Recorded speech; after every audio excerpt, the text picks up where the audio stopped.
Giordano Bruno foi um filósofo renascentista cujas ideias transcendiam o seu tempo e continuam a ressoar nos dias de hoje. Entre os muitos temas que ele defendia, destacam-se o direito ao livre pensar e a liberdade de expressão, conceitos que continuam a ser fundamentais em nossa sociedade contemporânea.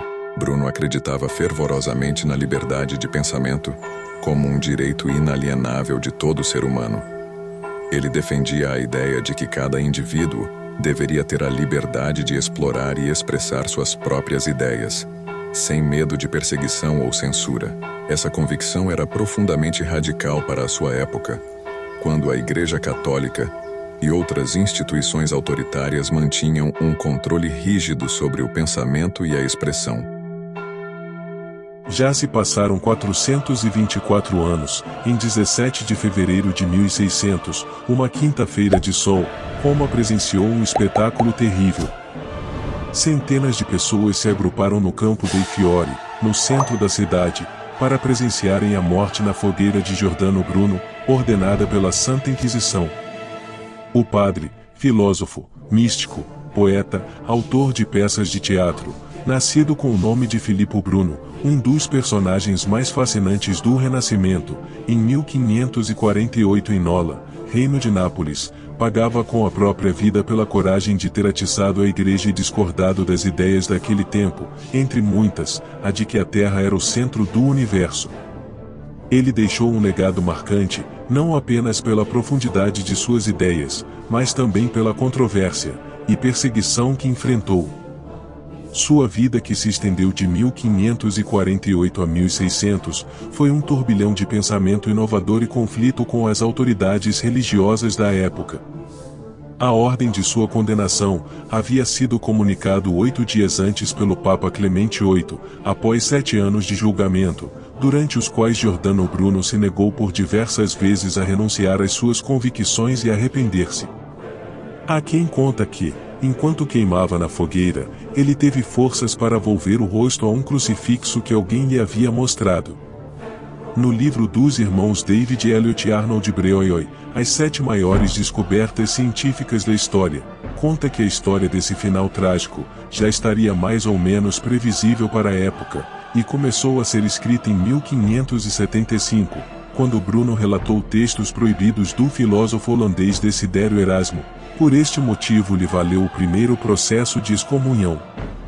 Com certeza, dizem, que o temperamento desinquieto e opositor de Giordano Bruno seria o motivo que o levou à fogueira, mas ter lido os textos de Erasmo contribuiu para marcá-lo como herege. Realmente, desde menino ele mostrou tendências contestadoras. Ainda noviço, ele chamou a atenção pela singularidade de seus pontos de vista e por suas oposições e críticas às doutrinas teológicas daquele tempo. Por este seu jeito, não foi difícil que tenha chamado a atenção da Inquisição desde que se tornou conhecido. Apesar de Bruno, que trocou o nome Filippo por Giordano aos 15 anos, ao entrar para a ordem dominicana, ter sempre ligação forte à religião, nunca foi muito bem visto pelos religiosos desde cedo. Uma sede insaciável pelo conhecimento, buscando na vida religiosa as respostas para as questões que o intrigavam. Contudo, sua mente inquisitiva e sua busca por respostas mais amplas o levaram a explorar as outras áreas do conhecimento, como a filosofia, a matemática e a astronomia. Em 1575, 3 anos após sua ordenação a padre, Bruno concluiu o curso de teologia no convento dominicano de San Domenica de Maggiore, em Nápoles, o mesmo convento em que havia estudado e lecionado São Tomás de Aquino. Aqui se iniciava seu calvário. Em fevereiro de 1576, aos 28 anos de idade, ainda em Nápoles, Giordano Bruno foi obrigado a se transferir para Roma para fugir das acusações de heresia. Mas ao chegar lá, no convento de Minerva, ele não modificou sua maneira de proceder, e após alguns meses fugiu e abandonou o hábito dominicano. Foi o suficiente para um segundo processo de excomunhão. Em sua jornada intelectual, Bruno viajou extensivamente pela Europa, absorvendo e contribuindo para o florescimento do Renascimento. No mesmo ano, no mês de abril, teve de fugir novamente, desta vez para Genebra, na Suíça, onde se converteu ao calvinismo. Foi uma curta experiência. Após ter escrito um artigo no qual criticava um professor calvinista, ele foi preso e desligado dessa religião. Entre 1580 e 1585, Giordano Bruno pôde desfrutar de um breve intervalo de paz. Foi professor em Paris, Londres e na Universidade de Oxford, e notabilizou-se como autor de obras de teologia. Foi também nessa época que se explicitaram suas ideias científicas, onde ele escreveu vários textos sobre a teoria de Copérnico, e Bruno desenvolveu suas próprias teorias revolucionárias sobre o cosmos e a natureza da realidade, mais tarde abraçada por Galileu Galilei, que também esteve na mira da Inquisição, e apresentou a hipótese de que o universo era infinito. Contudo, foram suas ideias heréticas que o tornaram alvo de perseguição. Contrário às visões geocêntricas da Igreja Católica, Bruno defendia um universo infinito, povoado por inúmeras estrelas e mundos, um conceito que entrava em conflito direto com a cosmologia aristotélica e ptolomaica que sustentava o pensamento religioso da época. Ele disse o seguinte no seu livro chamado Acerca do Infinito, do Universo e dos Mundos. Abre aspas. Que haja nesse espaço inúmeros corpos como nossa Terra, e outras terras, nosso Sol e outros sóis, todos os quais executam revoluções nesse espaço infinito. Fecha aspas. Ele também afirmava, por exemplo, que, além de Saturno, o planeta mais distante do Sol conhecido até então naquela época, havia outros planetas que giravam ao redor do Sol. E mais tarde isso foi confirmado com as descobertas dos planetas Urano, em 1781, por William Herschel, Netuno, em 1846, por Johann Galle, e Plutão, em 1930, por Percival Lowell. Apesar de ter acertado nessas previsões, o modelo cosmológico de Giordano Bruno não estava dentro de dados científicos, mas em crenças religiosas. Sua obra publicada em 1584, trouxe à tona as suas ideias revolucionárias, desafiando não apenas o dogma religioso, mas também os fundamentos da filosofia e da ciência daquela época. Bruno sustentava com convicção que a Terra não era o centro do cosmos, e que outros mundos poderiam abrigar vidas inteligentes. Por causa disso e de outras coisas, que a Igreja chamava de heresias, a partir de 1585, novamente começou a perseguição e intolerância em sua direção. Era tudo que a incompreensão e a ignorância de seus inimigos precisavam para começar a acender e a alimentar a fogueira que iria liquidá-lo.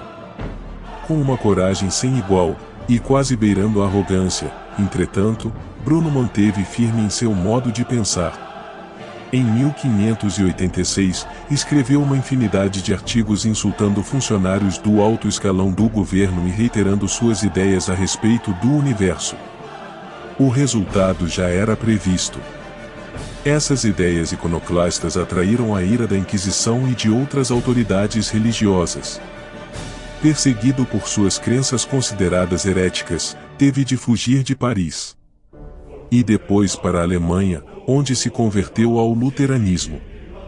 Mas novamente, por pouco tempo. Foi expulso, desta vez pela Igreja Luterana de Ostende. Em 1591, cometeu certamente aquele que seria seu maior erro. 15 anos depois, longe de sua terra natal, resolveu voltar à Itália, a convite de um nobre morador, Giovanni Mocenigo, que o hospedou em sua casa em troca de aulas de memorização, mais uma de suas especialidades. Entretanto, Giovanni Mocenigo o traiu, entregando-o à Inquisição veneziana. Dessa vez Giordano Bruno resolveu se retratar e contrapôs que suas ideias eram filosofia e não teologia, portanto, não questionavam o poder da Igreja. Ele deveria ser liberto, mas a Inquisição de Roma exigiu sua extradição.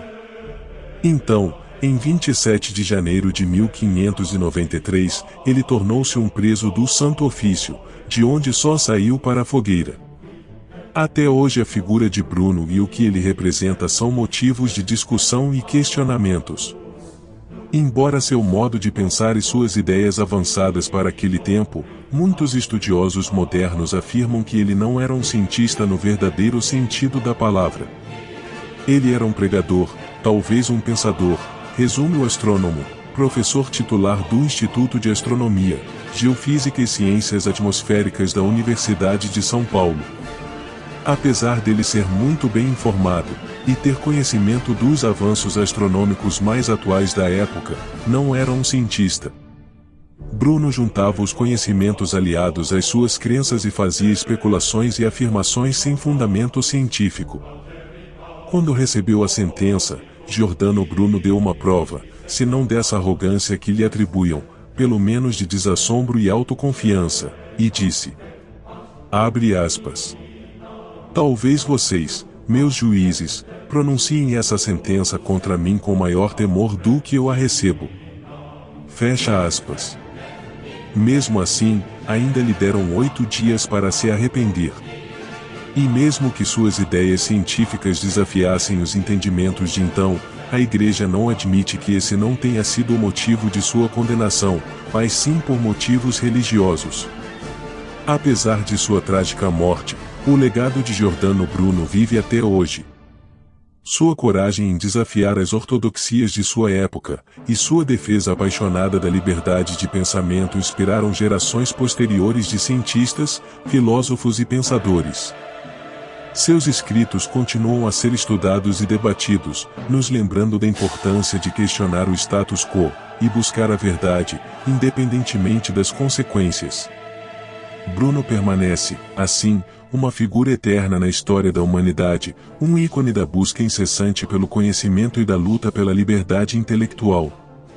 Além de suas contribuições diretas para a cosmologia e filosofia, as ideias de Giordano Bruno reverberaram em muitas áreas do pensamento humano.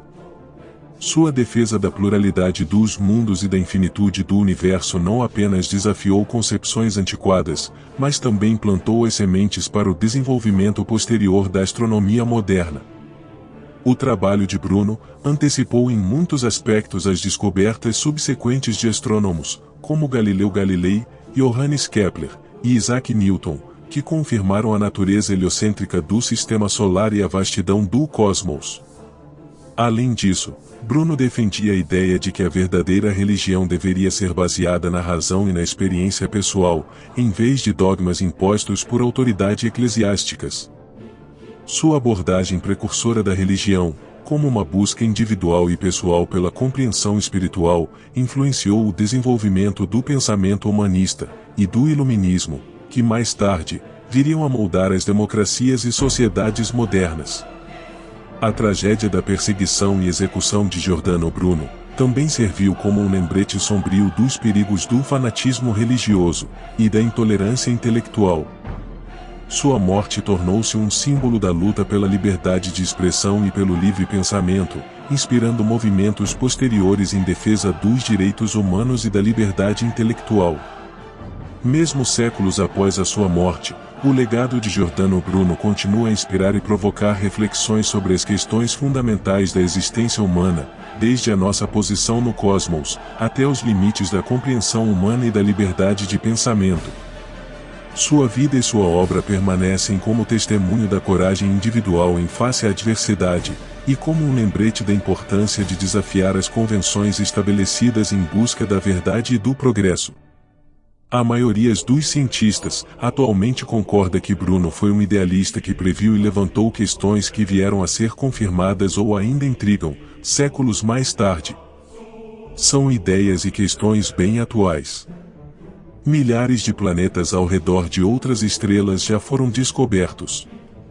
A questão da existência de vida fora da Terra é um dos temas mais relevantes para a ciência na atualidade e acredita-se que será verificada ainda neste século. Obrigado por assistir. E se você gostou do vídeo, por gentileza, se inscreva em nosso canal, deixe seu like e seu comentário. Um abraço e até o próximo vídeo.